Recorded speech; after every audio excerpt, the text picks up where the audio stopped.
মনে উঠলো এই জন্য বলতেছি, হুজুররা চিনবে কিনা চিনবে না আমি জানি না।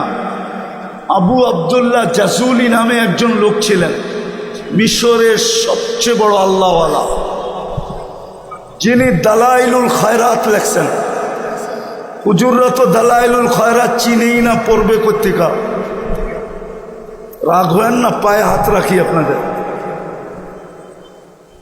অথচ 7 দিনের দুরুদ ছিল এখানে, প্রতিদিন এক রকমের দুরুদ পড়া উচিত ছিল প্রত্যেক উলামাদের। দালাইলুল খায়রাত। ওনাকে জিজ্ঞাসা করছে, আপনি দুরুদের কিতাব কেন লেখলেন? বলছে, আমি একদিন সফরে বাহির হইছি, নামাজের সময় হয়ে গেছে কিন্তু পানি পাইতেছিলাম না। আমি পানি তালাশ করতেছিলাম, নামাজের সময় কম হইতেছিল। বিলকুল শেষ মুহূর্তে এসে একটা কুয়া পাইছি, কিন্তু এখানে কোনো রশি বালতি ছিল না। পেরেশান ছিলাম, পানি কি করে তুলব।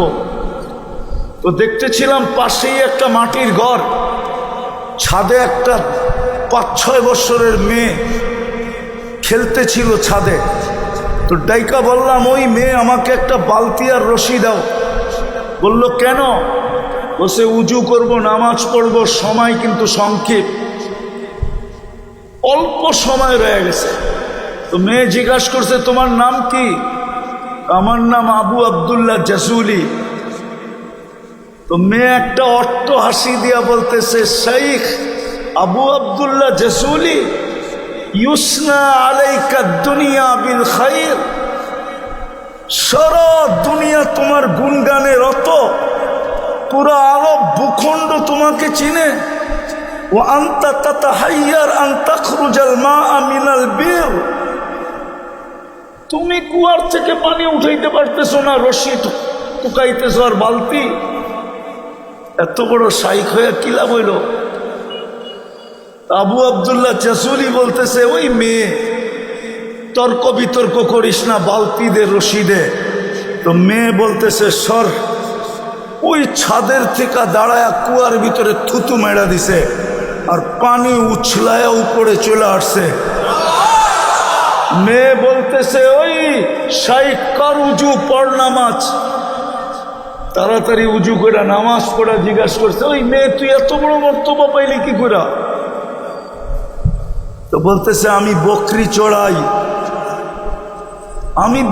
চড়াই, বকরি। সারাদিন আল্লাহর রসুলের উপরে দুরুদ পড়ি। ওই দুরুদের কারণে আল্লাহ আমাকে এই বয়সে এত বুজুর্গি দান করছে। ওই রসুলের উম্মত আজকে ডেলি 100 বার দুরুদ পড়ে না। যুবক, রাগ হয় না, তোমার আমার জিন্দিগির উপরে লানত, লানত, লানত। তুমি ডেলি 1 বার দুরুদ পড়ো না, লানত আমাদের জিন্দিগির উপরে। আজকে মুসলমানের দুরবস্থা কেন? এত বড় নবী পাওয়ার পরে, যার দুরুদ পড়তে পড়তে এই বুজুর্গি পাওয়া যায় যে কুয়ার থেকে পানি আর উঠাইতে রশি আর বালতির দরকার হয় না। আমাদের নবীজি যখন পেটে ছিলেন, পেটে আসতে দেরি, আমেনা কুয়ার কাছে গেলে রশি বালতি দিয়ে পানি উঠাইতে হতো না।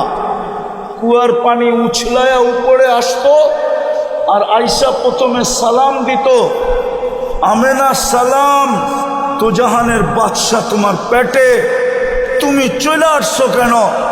বললে তো বাড়িতে যে পানি বইরা দিয়ে আসতাম। মক্কার মেয়েরা অপেক্ষা করতো আমেনা কুয়ার পাড়ে কখন আসবে। যখন আমেনা কুয়ার পাড়ে আসতো, তো মক্কার মেয়েরা বলতো, আমেনা তুমি আগে ভরো না, তুমি আগে পানি ভরলে পানি তলদেশে চলে যাবে, আমাদেরকে রশি বালতি দিয়ে উঠাইতে হবে, আমরা আগে ভরা নেই, তারপরে তুমি ভরা নিও। তুমি যতক্ষণ না পড়বে পানি ততক্ষণ নিচে যাবে না। ওই রসুল। বিধবা মহিলার সুগ্রাণ লাগানো নিষেধ এখনো, তখনও। আব্দুল মুত্তালিব একদিন স্ত্রীর কাছে অভিযোগ করছে, পুরা মক্কায় এই কথা মুখে মুখে তোমার পুত্রবধূ বিধবা, কিন্তু এত দামি সুঘ্রাণ কোথায় পায়? আগে পুত্রবধূকে জিজ্ঞাসা করো, নাক কান কাটা গেল কিন্তু আমি সর্দার। তো বলছে তুমি বলতেছ, আমিও তো দেখতেছি সুঘ্রাণ, যখনই গোসলখানার থেকে বাহির হয় আর আমি ঢুকি, মনে হয় কে জানি সুঘ্রাণ দিয়া প্যাক করে রেখা আসছে, প্যাক করে। কি কইরা? প্যাক করে রেখা আসছে। দুইজনে জিজ্ঞেস করতেছে, মা সুঘ্রাণ কোত্থেকে পাস, তুই না বিধবা? বলছে, মা শরীরে সুঘ্রাণ না, থুতুতেও সুঘ্রাণ। বলছে, মা এটা আমার সুঘ্রাণ না, প্যাটেরটা সুঘ্রাণ, প্যাটেরটা। ওই রসুল দিল, এতগুলা প্রতিশ্রুতি দিল, এক রাত্র ৮৩ বৎসর দিল, এত বড় মর্যাদা দিল, আজকে আমাদের এই দুরবস্থা কেন? ওলামাদের মিলতে পারে যোগ বিয়োগ, আমার মেলে না।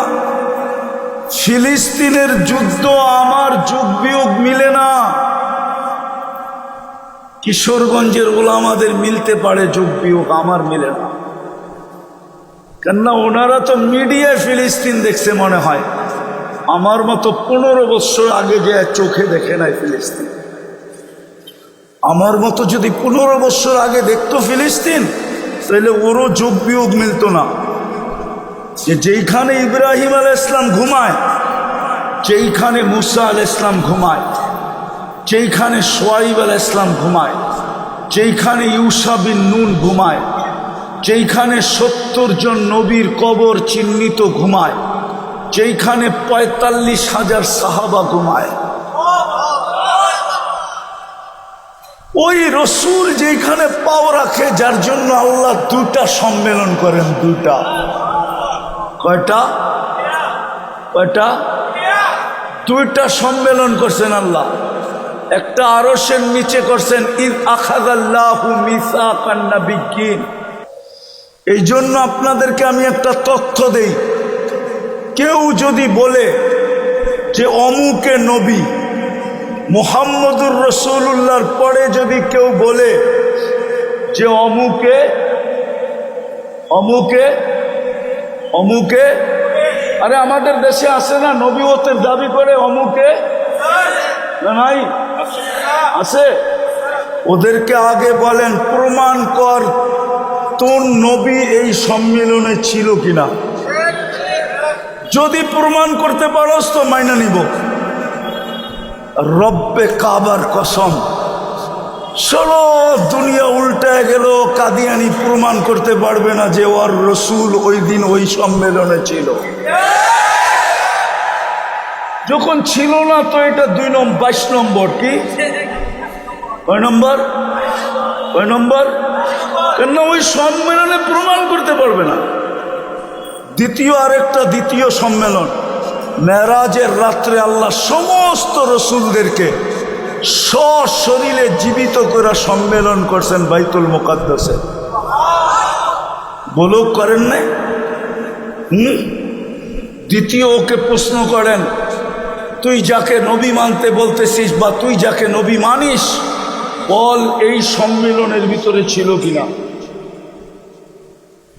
এই সম্মেলনের ভিতরে ছিল কিনা জীবনও প্রমাণ করতে পারবে না, বরং ওই নবীর কথা দিয়েও প্রমাণ করতে পারবে না। ও কোথাও লেখে নাই যে আমি ওই সম্মেলনে ছিলাম। তাইলে বোঝা গেল ও 22 নম্বর। কেননা ওইখানে ওইখানে যাওয়ার তো অনুমতি কারো নাই। যদি থাকতো তাহলে নুরীদের সর্দারেরও তো থাকতো। কি ওই জগৎটা তো নূরেরই, ঠিক না? জিবরিল কি দিয়া তৈরি?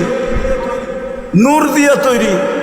উনি ফেরেশতাদের সর্দার, কিন্তু উনি সিদরাতুল মুনতাহায় যায় বলতেছে আগে যান। কেন? আমার অনুমতি নাই। কি নাই? কি নাই? আরেকটা বলছে, ভালো মতে শোনেন, আমার শরীরে ফিটনেসও নাই। অথচ রাসুহু ফাওকা সাবঈ সামাওয়াত, মাথা 7 আকাশের উপরে, রিজলুহু তাহতা সারা, পাও অথই তলদেশে, সিত্তুমিয়াতু জানা, 600 ডানা, লাউ কাশাফা জানাহাই লাগাত্তাল মাশরিক ওয়াল মাগরিব, 2 ডানা প্রসারিত করলে 2 সীমান্ত টেকা যায়। উনি বলতেছেন আগে যাওয়ার মতো শক্তি আমার শরীরে নাই। আপনি যান, গেছে না যায় নাই? মেরাজ কেন জানেন? মেরাজ প্রথম কারণ বলি, মেরাজ ইসলামের ভিত্তি হইল কয়টা? কয়টা? কয়টা? 5টাই আল্লাহ, 4টা আল্লাহ জমিনে রেখা দিছেন, জিবরিল আলাইহিস সালামের মাধ্যমে দিছেন। 5মটার পালা যখন আসছে, আল্লাহ বলতেছে বন্ধু এটার ভিতরে মাধ্যম রাখা যাবে না, আমি চাই এটা হ্যান্ড টু হ্যান্ড হোক, এটা হ্যান্ড টু, আমার কুদরতি হাতের থেকে আপনার পবিত্র হাতে যাক। কি করতে হবে? আর কি করবেন? আরশের উপরে উঠে চলে আসেন। এই জন্য মেরাজ, আরশের উপরে চলে আসেন, এই জন্য মেরাজ। মেরাজ এই জন্য, মেরাজ এই জন্য যে জিবরিল আলাইহিস সালাম আসতেন আর আল্লাহর রসুলের হাঁটুর সাথে হাঁটু লাগায়া বসতেন। কখনো আল্লাহর রসুলের হাঁটুর উপরে হাত রাইখা কথা বলতেন, আল্লাহ শুধু দেখতেন। কিন্তু আল্লাহ মনে হয় এটা পছন্দ করতেছিলেন না যে জিবরিল তুমি যাবে বন্ধুর কাছে, হাঁটুতে হাঁটু লাগায়া বসবে আর বন্ধুর রানের উপরে মাঝে মাঝে হাত রাইখা কথা বলবে।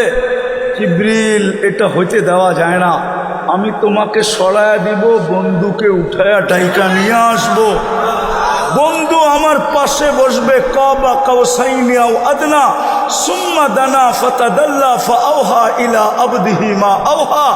বন্ধু আমাকে দেখবে, আমি বন্ধুকে দেখব, বন্ধু বলবে আমি শুনবো, আমি বলবো বন্ধু শুনবে। তুমি জিবরিল আউট। এই জন্য মেরাজ।